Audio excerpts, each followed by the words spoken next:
El concepto de diabetes mellitus ha sufrido diferentes vicisitudes a lo largo de los años y actualmente se define como enfermedad metabólica crónica caracterizada por la glucosa en sangre elevada, hiperglicemia, y que se asocia a una deficiencia absoluta o relativa de la producción y o acción de la insulina. La clasificación actualizada la divide en 4 grupos muy bien definidos. 1. Diabetes mellitus tipo 1, DM1. Se define como la destrucción de las células beta de los islotes de Langerhans en el páncreas, lo que por lo general conduce a la deficiencia absoluta de insulina. No se produce la cantidad de insulina que se necesita o no se produce nada de insulina. Se reconocen 2 tipos, dependiendo de la causa.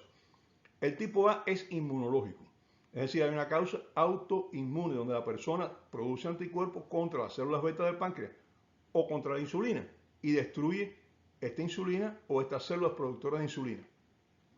Esto es la diabetes mellitus tipo 1, que tiene varias causas a su vez, o tiene varias posibles causas, eso es más extenso. Y está la diabetes mellitus tipo 1B, la que era la A. La B, ¿cuál es? Idiopática. ¿Qué quiere decir idiopático? Que no hemos sido capaces de averiguar por qué se produce. Así que tenemos la diabetes mellitus tipo 1, dependiente totalmente de insulina, porque el páncreas no produce insulina, las células beta están lesionadas, destruidas, y que puede ser de causa inmune o de causa desconocida. Diabetes mellitus tipo 2 es el segundo grupo. Puede variar desde la resistencia de insulina predominante, y hablaremos de eso, como una deficiencia relativa de insulina, que eso es lo que se conoce como resistencia insulínica, tolerancia de glucosa alterada, y tiene algunos otros nombres, y que forma parte, ya hablaremos del síndrome metabólico.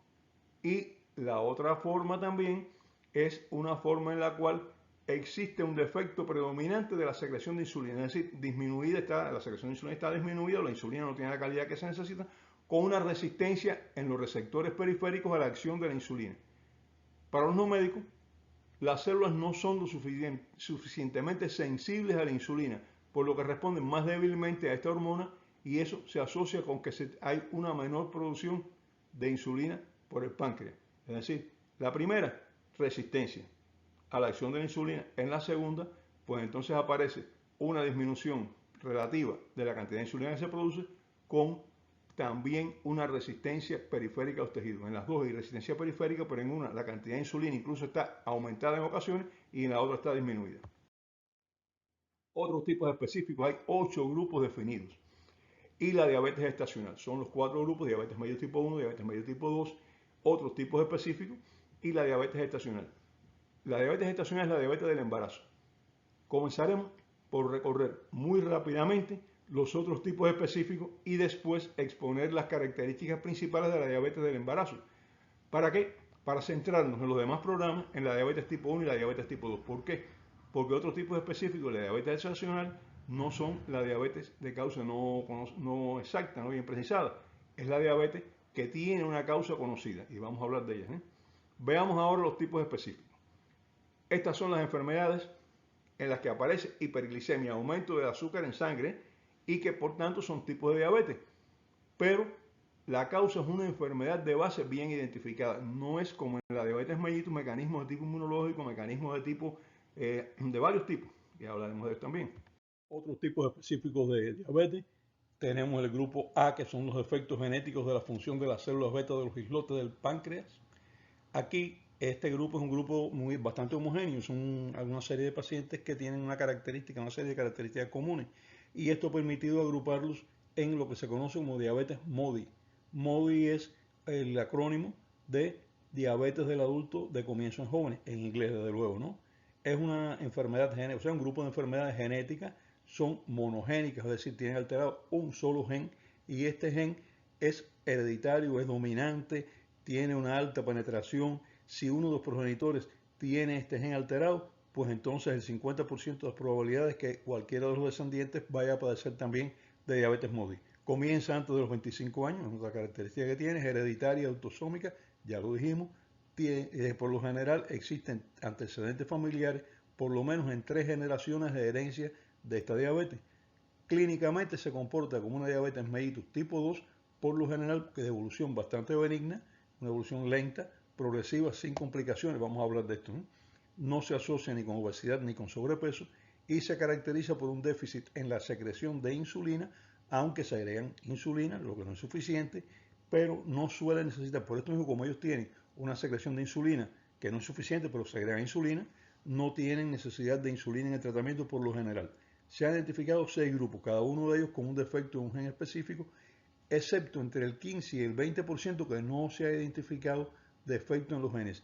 Y un grupo más que el defecto que se ha encontrado es un defecto en el ADN mitocondrial. Y como un defecto en el ADN mitocondrial, ya sale de lo que se conoce como diabetes MODY y tiene otras características genéticas. El subtipo más frecuente es el MODY2, que es una mutación del gen que codifica la enzima glucoquinasa. Recuerden, toda proteína es codificada en los genes y las enzimas son proteínas. Bien, la glucoquinasa es la enzima que se encarga de fosforilar la glucosa. La glucosa, para poder entrar en la cadena metabólica y producir energía, necesita estar unida a un fosfato y entrar como glucosa 6-fosfato, un fosfato de posición 6, y esto es lo que hace la glucoquinasa. Ahora bien, la glucoquinasa, ya lo veremos en la parte de fisiopatología, es la enzima que va a facilitar la producción de ATP, como es lógico, y esto dentro de la célula beta quiere decir que es la enzima que va a facilitar la producción de grandes cantidades de energía para poder liberar la insulina. Veremos el mecanismo en detalle después. La diabetes MODY2 es una diabetes generalmente se manifiesta con una hiperglicemia leve, es asintomática, no es progresiva, tiene poco riesgo de desarrollar complicaciones micro-macrovasculares y generalmente no requiere tratamiento. Pero hay dos subtipos bastante problemáticos, que son el 1 y el 3, que tienen hiperglicemias mantenidas importantes y que si no se hace un buen control metabólico, pues pueden presentar complicaciones crónicas graves y precoces. Por eso estos grupos generalmente necesitan tratamiento precozmente, eso clínicamente se evalúa. Aquí tenemos ya los cromosomas que están alterados en cada uno de los tipos. En el tipo 1 es el cromosoma 12, en el tipo 2 el cromosoma 7, en el tipo 3 el cromosoma 20, en el tipo 4 el cromosoma 13, en el tipo 5 el cromosoma 17 y en el tipo 6 el cromosoma 2. Además están los casos, ya los mencionamos, que tienen alteraciones del ADN mitocondrial, pero que ya no son exactamente dentro del grupo de los MODY, y tenemos otros grupos que no se ha identificado el gen que está alterado. Estos son los grupos de diabetes que pertenecen a los defectos genéticos de la función de las células beta de los islotes del páncreas. El grupo B son defectos genéticos en la acción de la insulina. Este grupo reúne enfermedades genéticas poco frecuentes que se acompañan de diabetes. En ella la diabetes parte de los síntomas de enfermedades genéticas. El grupo C son enfermedades del páncreas que cursan con diabetes, como la pancreatitis, golpes en el páncreas, trauma, la neoplasia del páncreas y cualquier lesión pancreática que disminuya la producción de insulina por el páncreas. Son diabetes porque no tienen un buen funcionamiento de insulina y aumenta el azúcar en sangre. Grupo D, enfermedades endocrinas que causan hiperglicemia, no son verdaderas diabetes, por más que muchas veces se les confunda por no hacer el diagnóstico de enfermedad de base. Aquí está la acromegalia, la enfermedad de Cushing, que es una hiperproducción de hormona corticoidea por la corteza suprarrenal. La acromegalia es una hiperproducción de hormonas del crecimiento. Las personas tienen las características físicas de acromegalia. En la enfermedad de Cushing también tiene características de Cushing. El hipertiroidismo, que aunque parezca que no, muchas veces pasa desapercibido. He visto pacientes con años con una hipertensión que la hipertensión era por un hipertiroidismo no muy funcional, pero por hipertiroidismo. Y realmente no he visto pacientes con hipertiroidismo con una diabetes mellitus que no se haga el diagnóstico de hipertiroidismo, porque para llegar a la diabetes mellitus generalmente el hipertiroideo ya tiene muchos síntomas de enfermedad de base. Hay tumores productores de hormonas que también pueden producir este tipo de enfermedad, este tipo de diabetes, y en estas enfermedades el aumento de azúcar en sangre no se debe a la acción, o sea, el defecto de la insulina, sino a la acción de otras hormonas que aumentan el azúcar en sangre por encima de lo que el páncreas es capaz de producir insulina. Es decir, no son verdaderas diabetes. Y son curables. ¿Por qué son curables? Por el tratamiento de enfermedad de base. Usted trata la endocrinopatía que tiene ahí la persona, la enfermedad endocrina que tiene la persona, y la diabetes se controla fácilmente. Grupo E son las hiperglicemias causadas por medicamentos o sustancias químicas. Hay personas que toman sustancias químicas que dañan el páncreas o toman medicamentos que pueden producir hiperglicemia. Por ejemplo, las personas con una artritis que toman corticosteroides, toman prednisolona por largas fechas pueden tener hiperglicemia. Pero en ese caso, la hiperglicemia es secundaria al uso del medicamento. No es una verdadera diabetes tampoco. Grupo F, infecciones como la rubiola congénita, infecciones por citomegalovirus y otras. Se ha visto que estas enfermedades causan diabetes por un mecanismo autoinmune, pero no es como la diabetes tipo 1 que no sabíamos por qué en este caso está definido, fue porque tuvo rubiola la madre cuando estaba embarazada, sobre todo en el último trimestre de embarazo. Fue por una infección por citomegalovirus, fue por una infección por otros tipos de virus.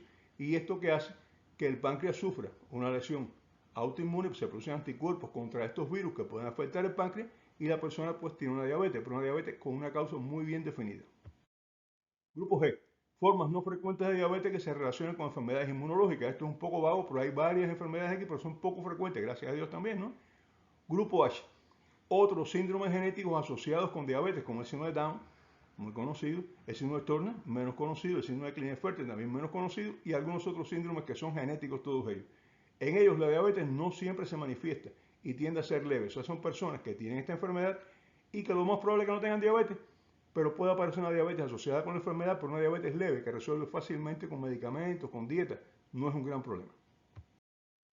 Ahora, la diabetes gestacional o diabetes del embarazo es una hiperglicemia que aparece durante el embarazo y desaparece cuando desaparece el embarazo. Esto es importante. Después del parto desaparece la diabetes.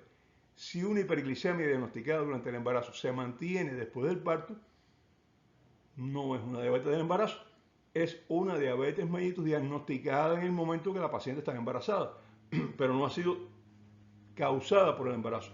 Ha sido tal vez desenmascarada por el embarazo, pero no causada, ¿eh?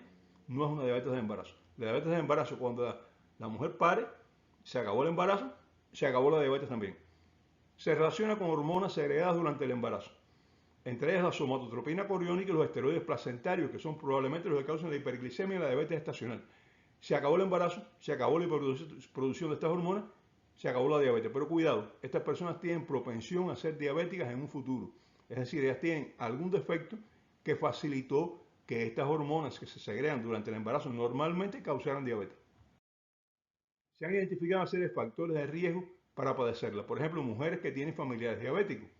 La edad, a mayor edad que les aparezca el embarazo, pues se aumenta más el riesgo. Es más frecuente en embarazadas mayores de 30 años, que son jóvenes todavía, pero ya no son embarazadas de 20 años, son embarazadas de 30 años. En Estados Unidos se habla también que es más frecuente en descendientes de africanos, en nativos americanos o en hispanos. Esto realmente en el resto del mundo no se ha visto. Así que no sé si es cierto o no es cierto, es un defecto estadístico tal vez a la muestra porque solamente se habla de esto en los Estados Unidos. Y en África no es frecuente la diabetes. Es más frecuente en mujeres obesas. Es más frecuente en mujeres que ya sufrieron de diabetes en otro embarazo. Es más frecuente si ha tenido hijos de más de 4 kilogramos al nacer, los llamados macrofetos. Es más frecuente en mujeres fumadoras. El hábito de fumar aumenta el riesgo de padecerla al doble. Es más frecuente en fumadoras, el doble, que en mujeres no fumadoras. Así que si usted quiere cuidarse de una diabetes de embarazo, deje de fumar. Es una recomendación que le hago. Los síntomas más frecuentes de la diabetes de embarazo son visión borrosa, se ve así, borroso, fatigas, infecciones frecuentes, sobre todo infecciones vaginales, infecciones de la piel, infecciones urinarias también. Entonces todo el mundo dice, bueno, pues la infección urinaria es frecuente en el embarazo. Sí, pero en estas personas que van a ser diabéticas o que ya están empezando a ser diabéticas del embarazo, pues las infecciones urinarias son muy frecuentes y resistentes al tratamiento a veces. Los síntomas clásicos de la diabetes, poliuria, polidipsia, polifagia, es decir, bebe mucha agua, orina mucho y come mucho. Sin embargo, tienen pérdida de peso y es una preocupación para el ginecólogo que dice, estás perdiendo de peso y en el embarazo no debes perder de peso, debes ganar de peso. Hay que hacer una glicemia a ver qué pasa. La diabetes gestacional tiene consecuencias para la madre y para el feto, para los dos. Para la madre, durante el embarazo y el parto, muerte fetal, periparto. El feto puede morir durante el embarazo, al final ya cerca del parto o durante el mismo parto. Aborto espontáneo prematuro, parto prematuro, necesidad de realizar operación cesárea porque no consigue parir, parto difícil y con necesidad de utilizar forceps. Todo eso en relación con el parto. Y a largo plazo, estas mujeres tienen mayor riesgo de desarrollar una diabetes mellitus tipo 2 y en embarazos sucesivos se incrementa el riesgo de una nueva diabetes gestacional. No quiere decir que si una mujer tuvo una diabetes gestacional una vez va a seguir teniendo diabetes cada vez que salga embarazada, pero el riesgo es mayor, ya no es como la que nunca había tenido una diabetes gestacional. Para el hijo, anormalidades congénitas en los riñones, en el corazón y en la columna vertebral, peso elevado al nacer, trastornos de la maduración fetal, el feto nace inmaduro muchas veces con dificultad para respirar, ictericia al nacer, hipoglicemia alrededor del momento del parto. El niño muchas veces nace con el azúcar baja. ¿Por qué? Porque tiene una cantidad circulando de insulina que está creándole dificultades, pero la madre está suministrando glicemia, pero ya no está suministrando azúcar. Entonces el niño cuando nace, la madre dejó de suministrar azúcar y entonces aparece disminución del azúcar en sangre del niño, ¿no? Aparece también con dificultad respiratoria y a largo plazo el niño tiene un riesgo elevado de padecer de obesidad, de síndrome metabólico, que ya hablaremos exactamente de qué es, y de diabetes mellitus tipo 1 también. Mamás, ya conocen los factores de riesgo que pueden favorecer la aparición de la diabetes gestacional y las consecuencias que puede traer para usted y para su hijo. Dos al menos pueden evitarse: tabaquismo y obesidad. Controles, deje de fumar, reduzca su peso corporal, cuide a su hijo y cuídese usted misma también. Y bueno, entonces ahora, hasta el próximo programa.